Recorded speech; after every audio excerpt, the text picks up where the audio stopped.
guys, and thank you for joining with me today for another Truth for the Moment podcast. So glad to have you with me today, and I'm sorry I wasn't able to get a podcast out last week. We were in Ohio for a family wedding, and before that, we were in Texas for a other family wedding for Emma's younger brother. And we were also in between all of that in Des Moines for the EFCA Central District Conference. So wow, we've had a really busy few weeks, but we are really looking forward to settling in and being with you guys week after week from here on out through the remainder of the summer. As we launch today, we're going to be going into Daniel chapter 3. This is an amazing chapter that talks about God's faithfulness, God's protection, God's care for his people. Also, we see in this chapter the downplay of pride and also the importance of courage and conviction on behalf of God's people when faced with persecution. As you remember, last time we had talked about Daniel chapter 2, and there we saw an amazing prophecy that is still being worked out today. We saw that image of all the different kingdoms of the earth that have gone from the time of Christ and before all the way up until today. It's just been amazing to see how that's been fulfilled, and yet more still to come with the stone and with the mountain that brings in the millennial kingdom of God. And if this is entirely new information to you, I really encourage you to go back and listen to the other ones that we talked about before today. Now, as we launch today, as I said, into Daniel chapter 3, I want us to first understand two things up front. First, because God is hated, God's people are also hated. Remember Jesus' words in John chapter 15, verses 18 and 19. He said this, "If the world hates you, you know that it hated me before it hated you. If you were of the world would love its own. Yet because you are not of the world," there's the key, "because you are not of the world, but I chose you out of the world, therefore the world hates you." You see, to be associated with Jesus is to be associated with hate. Remember, Jesus said, if they call the master of the house Beelzebul, how much more will they malign those of his household? And so remember, in Jesus' ministry, they were calling him Beelzebul, which is really the name for a king or a leader of demons. And if they're calling him that, how much more are they going to be calling those who associate with him similar things? But secondly, while God's people are hated, God's people are also protected. We know first and foremost that we are protected spiritually from harm. Paul said this in Romans chapter 6, that sin will have no dominion over us. And the world doesn't overcome us, but rather we overcome the world, and this happens through our faith. So we are protected spiritually, but we're also protected in some degree physically. We know we're not promised to be protected physically.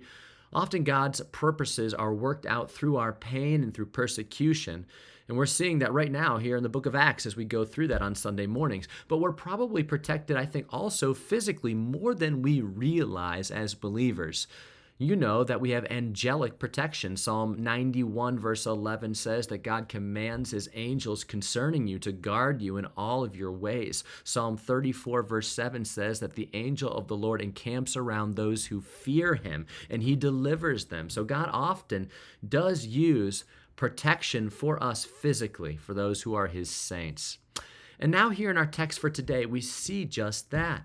In Daniel chapter 3, we see a story of culture's hate of Christians and also in response, God's protection of Christians. In verse 1, we're confronted with irony, really. King Nebuchadnezzar here is setting up an image of gold that's 60 cubits in height. Now that works out to be 90 feet tall, or about the equivalent of a 9-story building. This is an absolute monstrosity, and the king commands everyone here to bow down to this statue. Now, this is ironic because in Daniel chapter 2, verse 46, the end of the chapter, we just witnessed him falling on his face and paying homage to Daniel for interpreting his dream. He even said, "Truly, your God is God of gods and Lord of lords." Well, here we now see the slippery slope of pride. It's a warning for all of us. We all are prone to pride. Our hearts quickly forget the place of God, and thus we replace him with foolish substitutes, namely ourselves. What does the Bible say about pride? Proverbs says that pride comes before destruction. God opposes the proud, but he gives grace to the humble. Galatians chapter 6, verse 3 says that if anyone thinks he is something when really he is nothing, he deceives himself. Even Nebuchadnezzar, later in chapter 4, has his pride dealt with in a dynamic way. And there he says this, that those who walk in pride, he, God, is able to humble. Many theologians consider that pride is the root issue of our sinfulness. In essence, it's a belief that we can replace God upon his throne with ourselves, that we know better than God, that we can make a better life for ourselves apart from God, that we're able to make better decisions for us. And we see this even in the Garden of Eden with Adam and Eve at the very beginning with the first sin. They thought that they could make their own decisions, better decisions for a better life apart from God. They pridefully broke off from God to choose the fruit of the tree that he forbade. And so they exercised this authority that they were not permitted to have. And as it is true with all pride, it resulted in their destruction. Well, here's the truth. Pride is subtle, and it's a slippery slope. It loves to sneak in when our view of God is small. And listen, if you can't have a big picture of God in your heart, you're going to have a bigger picture of yourself. So let me tell you from my own experience that the person that God most loves to work through is the humble person. One of the best ways that you can pray is with hands that are open to God. It really symbolizes your heart's surrender. A posture of humility keeps you protected from pride. However, here in Daniel 3, we see the pride of King Nebuchadnezzar, and it's swelling. This image is meant to represent his strength and his authority.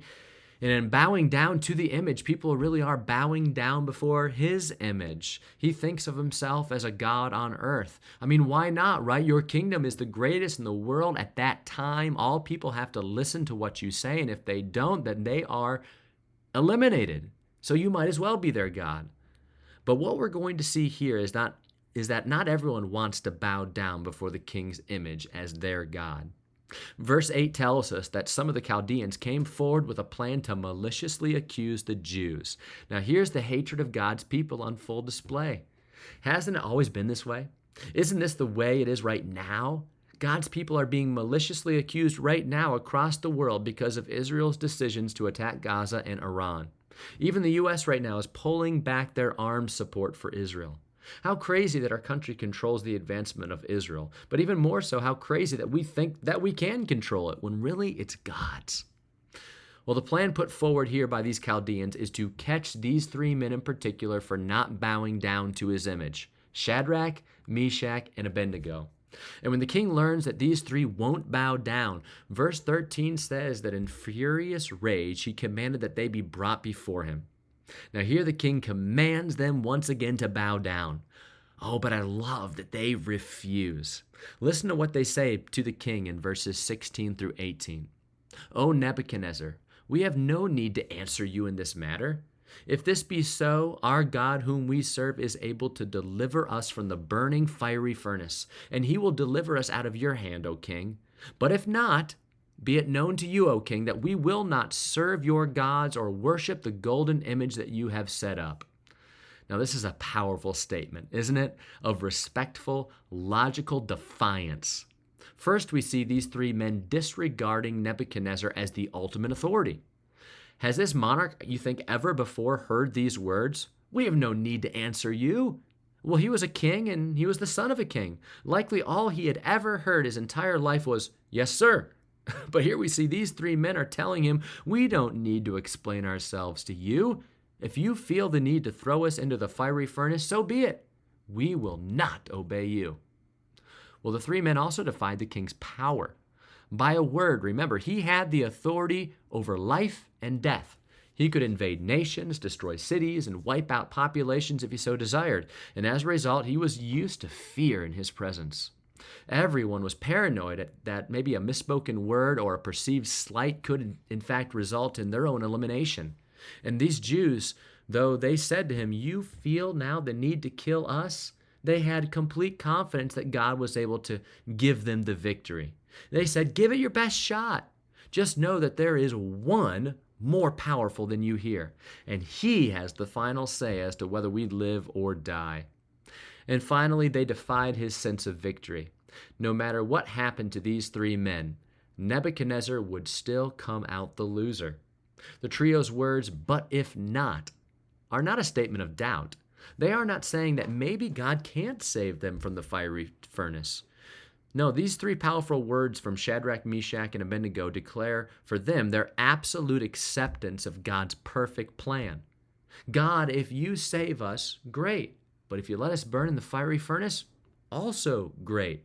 We trust that either way we are safe with you, and you are going to work out, whether we live or die, your perfect purposes and plans. But if not, those three words, they don't constitute a lack of faith. Rather, it is a declaration of faith. This is what I desire, Lord, but if you choose differently, I trust that your ways are better than my ways. So do with me whatever you desire. That's a way that you truly can live as a free person in this world. Total confidence in the providence and the purposes and the goodness of God over your life. I know back in the spring of 2023, the wife of one of my friends was diagnosed with cancer. And together, he and his spouse, they prayed together that the Lord would remove it and restore her back to health. But along with that prayer, they also added, "But we want your will to be done, O God." Well, the cancer moved rapidly through her body, and by July, my friend's wife had passed away and had gone to be with her Savior. They asked God, and really they feel that God answered for them, saying, "I've got something else planned." And together they said, "Blessed be the name of the Lord."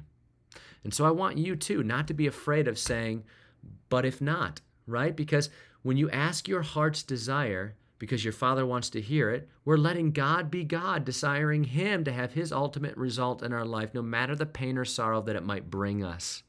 God's eternal plan for His children will ultimately result in our joy and happiness in the end.